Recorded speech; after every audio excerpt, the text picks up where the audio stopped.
Fala, gente amiga, tudo bom? Eu sou Carlos Loz e esta é Batata Espacial, o seu site de cultura nerd e cultura em geral na internet. E hoje eu quero conversar com vocês sobre cinema mais uma vez, tá? Eu quero trazer um filme de uma mostra aqui, tá? Deixa eu mostrar o cartazinho para vocês, tá? É a Mostra Grande Arte no Cinema, que veio a reboque daquela mostra, né, da 8h30 Festa do Cinema Italiano, tá? O que é essa Mostra Grande Arte no Cinema? São filmes sobre grandes artistas, né, da história, né, da história da arte, né? A gente já teve um primeiro filme que aconteceu durante essa festa 8h30 do cinema italiano, né, que foi um documentário sobre Caravaggio. O que eu estou trazendo hoje para vocês aqui, que eu acabei vendo, né, infelizmente num horário péssimo, né, às 2 da tarde, né, que realmente é um horário bem complicado para o cinema, é horário único, né, é um documentário sobre o Michelangelo, intitulado Michelangelo Infinito. É um documentário que parece que ele é feito para streaming na Itália, né, para Sky da Itália, né, no caso, tá? E é interessante a gente perceber que é um documentário muito bacana, que faz uma dramatização sobre a vida do Michelangelo também, mas também narra, né, a vida e a obra desse grande artista, né, da humanidade, esse grande artista da Renascença, um baita de um artista sensacional, né, que ficou muito conhecido pelas suas esculturas, embora ele também tenha tido uma grande participação também na pintura, né, nas artes plásticas, né, no caso, né, embora não fosse muito a praia dele, né. E quem narra o filme, né, é um crítico de arte, que foi o primeiro cara a criticar a arte, né? Tal como a gente conhece hoje, né? Conhecido como Vasari, que escreveu sobre a vida desses caras todinhos, do Michelangelo, do Da Vinci, coisa e tal, né? E ele, você pega um ator, né, que bota, né, o próprio, que faz o Vasari, né? E o Vasari vai narrando pra gente, né, sobre a vida do Michelangelo, né? E vai mostrando, né, os detalhes, né, da vida dele, né? Começa na infância, que ele já era um bom desenhista, coisa e tal. Depois ele é levado para estudar, coisa e tal, né? Ele acaba sendo, vamos dizer assim, amparado por aqueles mecenas, né, da Itália, né, que, vamos dizer assim, ampararam esses atores renascentistas, né, da família Sforza, coisa e tal, né, da família Sforza, da família Médici, né, coisa e tal, né. E aí a gente vai vendo, né, os primeiros trabalhos dele, né, desde o primeiro trabalho dele até o último, né. Perdão, gente. E a gente vai vendo. Perdão, desculpe. E a gente vai ver, por exemplo, como ele fez a Pietà, né? A gente vai ver, por exemplo, como ele fez o Davi, né? Os detalhes da Pietà, os detalhes do Davi, né? E de muitas outras obras de arte dele, né? A coisa toda dele ter pintado a Capela Sistina, né? No caso, né? De ter que fazer e refazer algumas coisas que já haviam sido feitas na Capela Sistina, né? Mas muito mais, gente, muito mais. Você realmente, o filme ele é um rosário, né, de obras do Michelangelo, né, sendo analisadas pelo Vasari, e enquanto esse rosário está sendo desfilado na frente do espectador, né, a gente também vai vendo detalhes da vida do pessoal do Michelangelo e detalhes inclusive da sua forma, perdão, de ser, da sua forma de se comportar. Ele que era uma pessoa, vamos dizer assim, muito atormentada, né? Se a gente fizer uma comparação da vida do Michelangelo com a vida do Leonardo da Vinci, por exemplo, tá? Isso está até naquele livro do Walter Isaacson, da biografia do Walter Isaacson sobre Leonardo da Vinci, tá? A gente percebe que chegou a haver um momento de competição entre eles, tá? E o Leonardo da Vinci era um cara muito mais, como podemos dizer, muito mais zen, muito mais alegre, um cara muito mais aberto para as boas coisas da vida, ao passo que o Michelangelo era uma figura muito mais atormentada, uma figura muito mais rabugenta, um cara que de repente ele tinha muito medo das suas obras não saírem perfeitas, né? Que ele ficava lá batendo naqueles blocos de mármore com um martelo, coisa e tal, não sei o quê.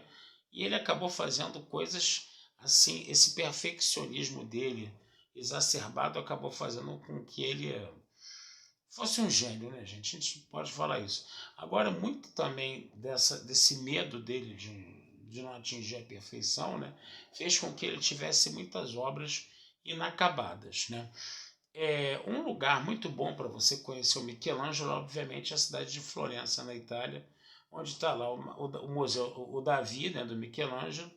E nesse museu, nesse mesmo museu onde está o Davi do Michelangelo, que eu acho que é a Galeria della Academia, né, tem vários blocos de mármore, né, com as obras inacabadas do Michelangelo. Então você vê aqueles blocos de mármore de Carrara, né, aí sai um braço, sai um peito, coisa e tal, que ele não terminou, né.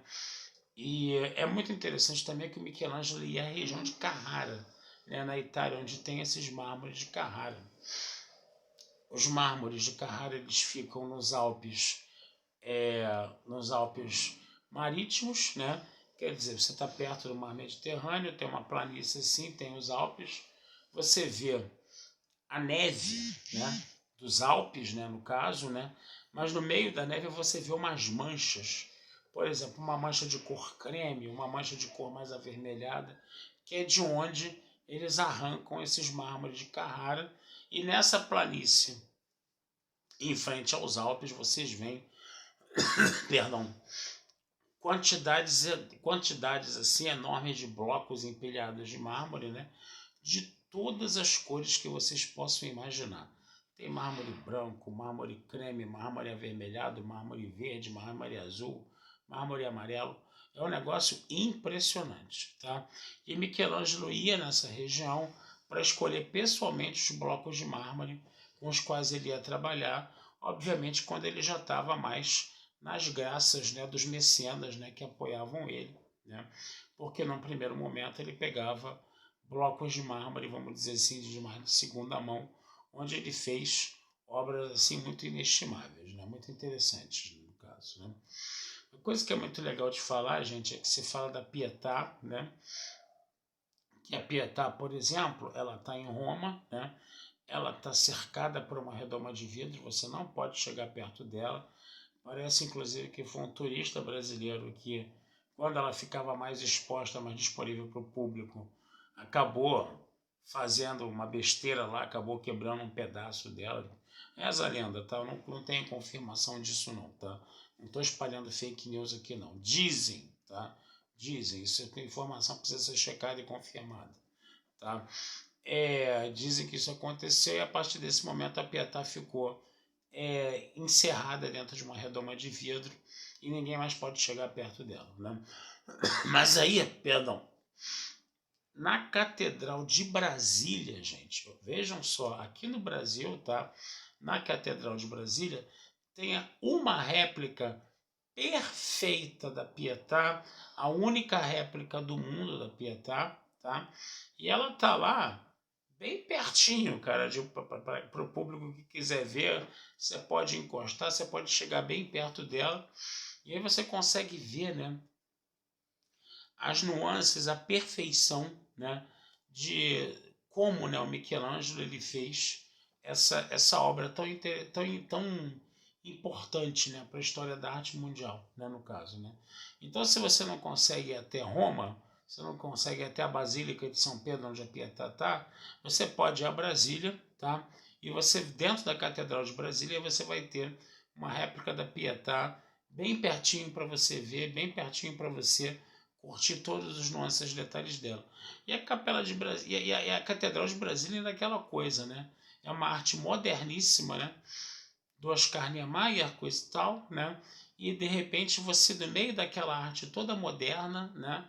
Você vê uma obra renascentista ali, né? É um negócio realmente bem emocionante, tá?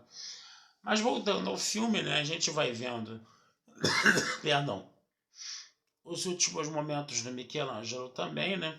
E é muito interessante quando ele vai esculpir no mármore uma obra, uma outra Pietà, vamos dizer assim, uma outra figura da Virgem Maria com Jesus Cristo morto, né? É interessante a gente perceber que como ele já estava mal de saúde, coisa e tal, não sei o que, né? E já não conseguia enxergar direito, né?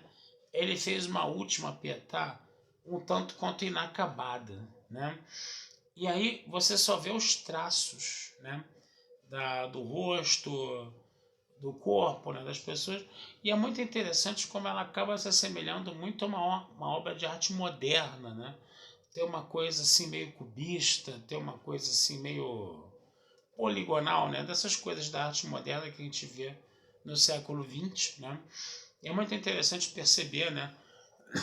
Como ele se aproxima dessa arte moderna quando ele já está mais no fim da vida, onde ele não fazia as coisas com aquela perfeição tão grande, né? Aquela coisa realmente de imitação da realidade tão grande, né? Mas, gente, outra coisa também, quando ele pinta, né, o dia do juízo final na Capela Sistina, né? É muito interessante a gente ver que ele usa cenas assim tão, como podemos dizer, desagradáveis aos olhos, né, das punições até o inferno, né? E aí essas cenas desagradáveis eram todas com figuras nuas, né? E aí isso provocou uma espécie de escândalo na época, né? Tanto que depois houve algumas alterações, né, dessa pintura do juízo final que está na Capela Sistina, mas foi feita, vamos dizer assim, uma pintura original, né, dessa cena do juízo final que está encerrada num quadro, né? Então a gente tem uma ideia ainda de como era o dia do juízo final da Capela Sistina original, né? Até porque depois acho que foi até depois da morte dele, né? Que ela sofreu essas alterações em virtude desse escândalo todo que ela acabou provocando, tá? Então, gente, é um documentário muito interessante. Vale muito a pena vocês darem uma olhada nesse Michelangelo Infinito, tá? De repente, não sei se ele não está muito disponível, né? Está nas salas de cinema numa sessão somente, né? Isso aqui no Rio de Janeiro, né? Dentro dessa mostra. Mas sabe-se lá, de repente, num streaming qualquer, no YouTube, né? Esse documentário esteja mais disponível. Michelangelo Infinito. Tá certo, gente. Então vou ficando por aqui, desejando uma vida longa e próspera, tá? Não deixem de visitar meu site batataespacial.tudojunto.com.br e futuramente a gente conversa sobre mais filmes aí com vocês, tá bom? Abração, fui e até a próxima.